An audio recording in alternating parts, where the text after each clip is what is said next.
যুবকদের জন্য দোয়া করছে, আমিও তোমাদের জন্য দোয়া করি।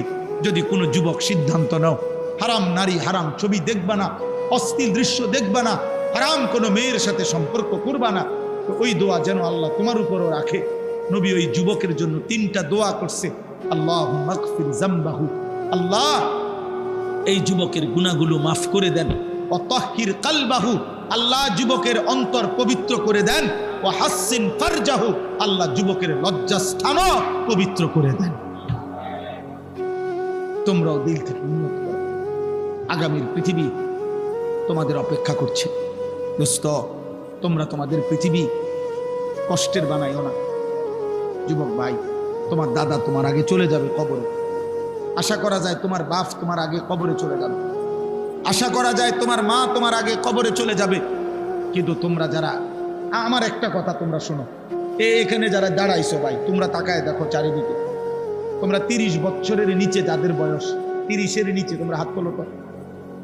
30 বছরের নিচে যাদের বয়স, হাত উঠাও। দেখেন দেখেন কি করি, দেখছেন? হাত নামা। এখন আমার প্রশ্ন হলো, এই যে 30 বছরের নিচে কিশোর যুবক, তোমরা বলো ভাই ইনসাফ করে, এখানে যারা আমরা জমা হইলাম তারা সারা বাংলাদেশের? কথা বলে না। এরা উত্তরবঙ্গের, এরা পার্বত্য চট্টগ্রামের, এরা খুলনা বরিশালের। এখানে সর্বোচ্চ 20 কিলোমিটার ধরলাম, 30 কিলোমিটার ধরি, 30 কিলোমিটার জায়গার আশেপাশের সন্তান তোমরা, এই না? আমার কথা হলো, তুমি একটা ছেলে ভাবো যে 30 কিলোমিটার দূরত্বের এতটুকু জায়গার মধ্যে যদি এতগুলো ছেলের মধ্যে নামাজের চিহ্ন, ঈমান আমলের চিহ্ন কোথায়? তাহলে একটি এলাকার যদি 30 কিলোমিটার এলাকার মুসলমানের কিশোর যুবকের চরিত্র আখলাক যদি এই পরিমাণ হয়, তাহলে ইসলাম টিকবে কেমনে? আগামী দিনে আমরা সুখ পাবো কিভাবে? প্রিয় ভাই বলো, আজ যদি এমন হইতো যে 18 কোটি মানুষের মধ্যে এই কয়জন এরকম, তাইলে তো মনটারে বুঝাইতাম যে 10 কোটি মুসলমানের মধ্যে সর্বোচ্চ 2-4 লাখ হয়তো নামাজ পড়ে না, তাইলে একটা মনটারে বুঝাইতাম।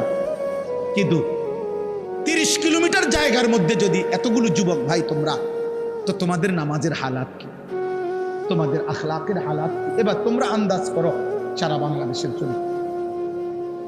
সারা বাংলাদেশের, আমি সোহাগপুর মাহফিলে গেছি, সেখানেও আমি এরকম অগণিত যুবক দেখে আসছি। তাইলে আমার কথা হলো এটা যে তুমি ভাই ইনসাফ করো, তোমরা বলো।